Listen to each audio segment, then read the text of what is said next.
Assalamualaikum warahmatullahi wabarakatuh.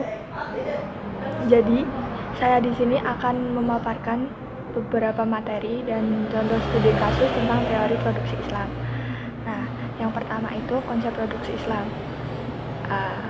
Yang pertama, pengertian produksi. Produksi adalah kegiatan manusia untuk menghasilkan barang atau jasa yang kemudian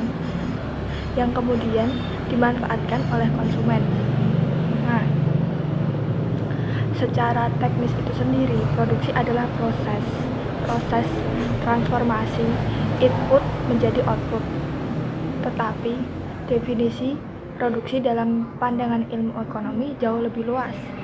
Beberapa ahli ekonomi Islam memberikan definisi yang berbeda mengenai pengertian produksi, meskipun substansinya sama. Berikut pengertian produksi menurut para ekonom Muslim kontemporer.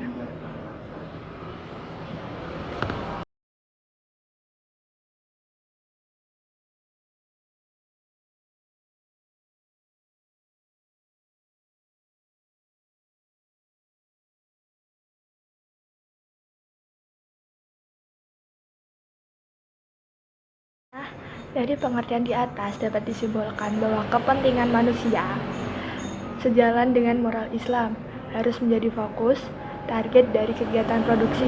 Produksi itu sendiri adalah proses mencari, mengalokasi, dan mengolah sumber daya menjadi output dalam rangka meningkatkan maslahah atau manfaat bagi manusia.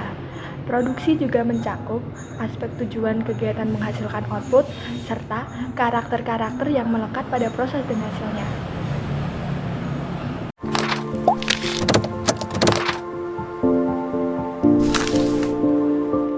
Nah, yang kedua adalah tujuan produksi. Tujuan produksi dalam Islam itu bertujuan untuk memberikan maslahah atau manfaat yang maksimum bagi konsumen. Nah, tujuan itu sendiri jika secara spesifik dapat dibedakan jadi beberapa. Nah, yang pertama nih, pemenuhan kebutuhan manusia pada tingkat modern. Yang kedua, menemukan kebutuhan masyarakat dan pemenuhannya. Yang ketiga, menyiapkan persediaan barang dan jasa di masa depan, masa depan. Oke. Dan yang terakhir itu pemenuhan sarana bagi kegiatan sosial dan ibadah kepada Allah. Nah, tujuan produksi yang pertama pasti sudah jelas. Di antara 4 tujuan tadi, tujuan terakhir yaitu pemenuhan sarana bagi kegiatan sosial dan ibadah kepada Allah. Sebenarnya ini merupakan tujuan yang paling orisinil dari ajaran Islam. Dengan kata lain, tujuan produksi adalah mendapatkan berkah yang secara fisik belum tentu dirasakan oleh pengusaha itu sendiri. Nah, selanjutnya kita masuk ke faktor produksi.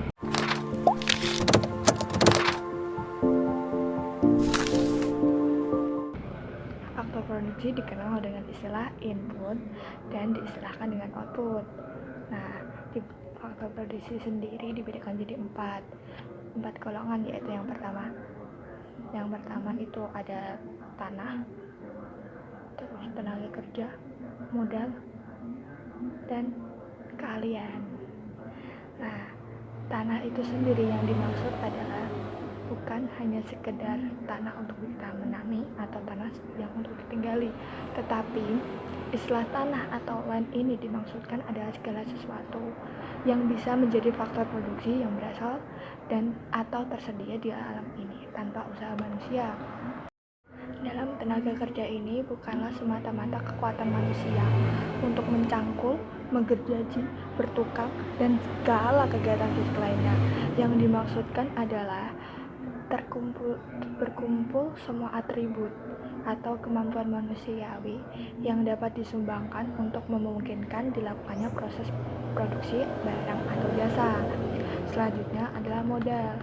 Modal yaitu meliputi semua barang yang digunakan untuk menunjang kegiatan produksi barang-barang lain serta jasa-jasa, termasuk ke dalam bilangan barang-barang modal, misalnya mesin, pabrik, jalan raya, pembangkit tenaga listrik, gudang, serta semua peralatannya. Modal juga mencakup arti uang yang tersedia di dalam perusahaan untuk membeli mesin-mesin serta faktor-faktor produksi lainnya. Yang terakhir itu kecakapan tata laksana atau skill. Nah, yang menjadi faktor produksi keempat ini disebut juga dengan entrepreneurship. Nah, seorang entrepreneurship mengorganisir ketiga faktor produksi lainnya agar dapat dicapai hasil yang terbaik. Ia pun menanggung resiko untuk setiap jatuh dalam usahanya. Nah, tidak perlu diragukan lagi kalau faktor ini adalah faktor yang paling penting dari faktor-faktor lainnya.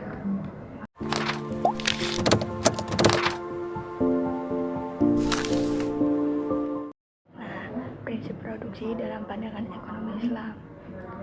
Al-Quran dan hadis Rasulullah SAW memberikan arahan mengenai prinsip-prinsip produksi, yaitu sebagai berikut. Yang pertama, tugas manusia di muka bumi itu sebagai khalifah Allah adalah memakmurkan bumi dengan ilmu dan amalnya. Allah menciptakan bumi dan langit beserta segala apa yang ada di antara keduanya karena sifat Rahman dan Rahimnya kepada manusia.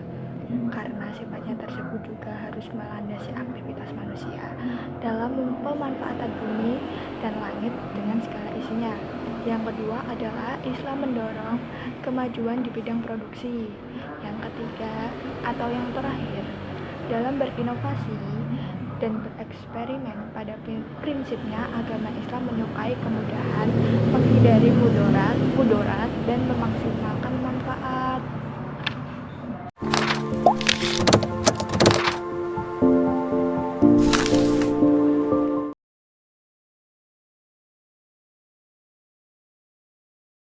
Beberapa kasus di Indonesia. Yang pertama, ada suatu artikel dengan judul Republik Indonesia Jangan Hanya Jadi Konsumen Produk Halal.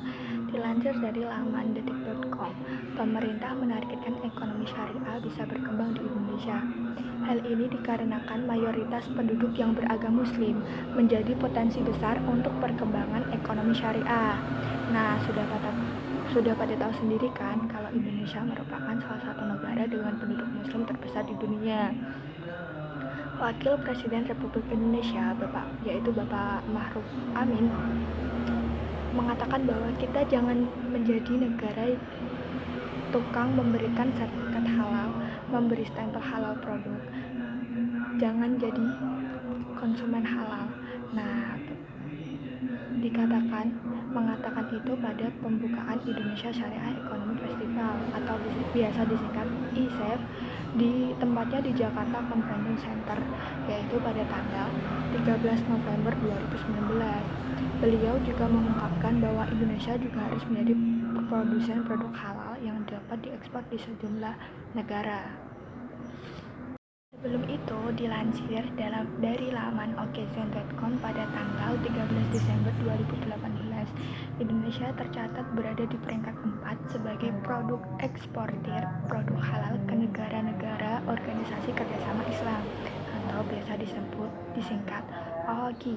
Berdasarkan data IMF Direction of Trade Statistics atau biasa disingkat DOTS, di mana pangsa-pangsa pasar Indonesia ke negara-negara Muslim tersebut mencapai 10,7%. Tetapi peringkat ini masih di bawah Malaysia yang berada di peringkat pertama, disusul Uni Emirat Arab dan Arab Saudi.